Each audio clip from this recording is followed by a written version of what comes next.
Hello everyone.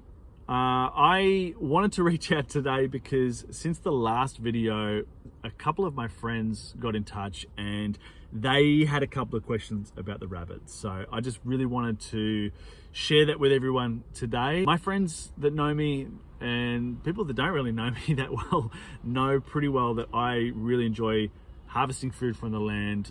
If I do have the opportunity to harvest from the side of the road, then that's exactly what I'm going to do. Maybe it was a little bit confronting for them to actually see it because they're just used to me talking about it. They're just used to hearing me say, oh yeah, I found such and such on the side of the road. That was, nature's pantry, all that stuff.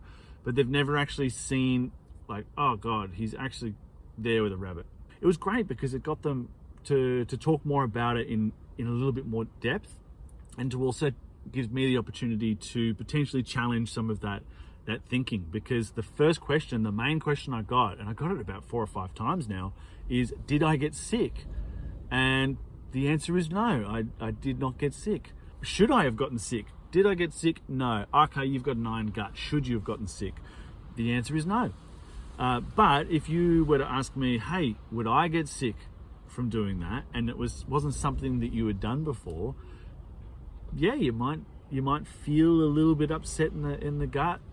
Only if you've done it safely, right? I mean, you might not do it safely and you might get really sick. So, don't take anything I say as canon. But I remember the first time that I picked up a rabbit and I took it home to, actually, no, it wasn't even roadkill. It was a store-bought rabbit. I bought a rabbit from the store the first time because I wasn't game enough to go out there and get it myself. I'd seen a couple, but I didn't really know if it was okay to eat or not. So I ended up buying a rabbit. Sorry about the shaky camera, it's actually on the mattress. The first time I ate the rabbit, I actually got really farty. I got heaps of gas, I was really bloated. My stomach, it wasn't churning or anything, but it just felt full. And I didn't feel sick, I just felt uncomfortable. And I think that's probably just introducing something new to the body, something that wasn't there before, because there's a lot of different bacteria in the world, and you don't often get exposed to it when you're buying store-bought meat. Often it's something that's on the farm. Yeah, okay, it's out in the world, but maybe it's not out in the wild world, if there were such a difference. Having said that, where you most often find rabbits on the side of the road is adjoining to farmland, so you're actually not that far removed from it anyway. But I think, yeah, there's different things that you're exposed to from wild food that you might not necessarily be from store-bought food. And that's really the only time I like the use of the term wild food versus non-wild food, right? Because it's all food. It's all the same thing. So yeah, I got quite bloated that first time. And the first time I had deer, venison, whatever you want to call it, again, that was store-bought. And, I got diarrhea, and I thought maybe I've cooked it wrong. But I think it's just exposure, right? Because now I eat all of that stuff and I never, ever, ever get any kind of upset stomach, And to be honest, I push it a little bit far sometimes. Sometimes when I open the fridge and I get something from there to eat and I go, oh, when did I even cook this? Maybe I'm pushing the friendship sometimes a little bit with it. But again, I don't tend to get sick. There is a physical element to sickness for sure. You're used to always eating super fresh food, right? You're not always used to eating something that maybe it got clipped on the side of the road. But I do think there's a mental aspect to it as well. Possum was one for me in the early days. No, I didn't go out and get the possum myself. No, I didn't interfere with it. In Victoria, it is illegal to interfere with a possum, to move a possum, to kill, hunt, eat a possum.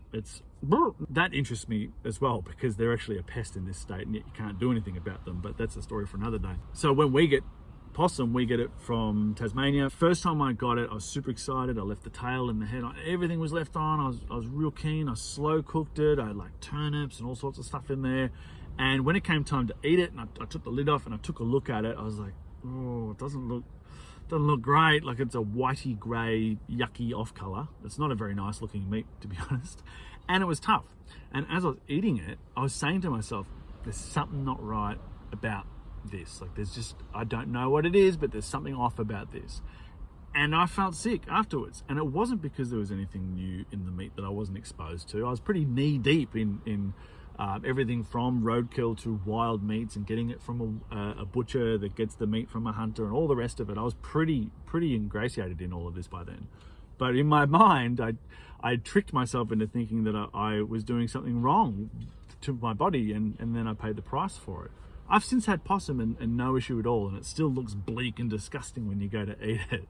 I think in the future, even though maybe it is a little bit confronting for people, I think what I should do is take you through the whole process to just demystify it a little bit and show you the meat raw, because I think that's a really good one. When you see the raw meat and you don't see the shape of the body, you've got no idea what it is. So yeah, to answer the question, if you were wondering, no, I didn't get sick, no, I didn't get farty or anything like that. Is it always safe to pick up stuff off the side of the road? Absolutely not. Food is food, you know, when it is from the earth and when it's free, you know, there's not much really that can compare with that.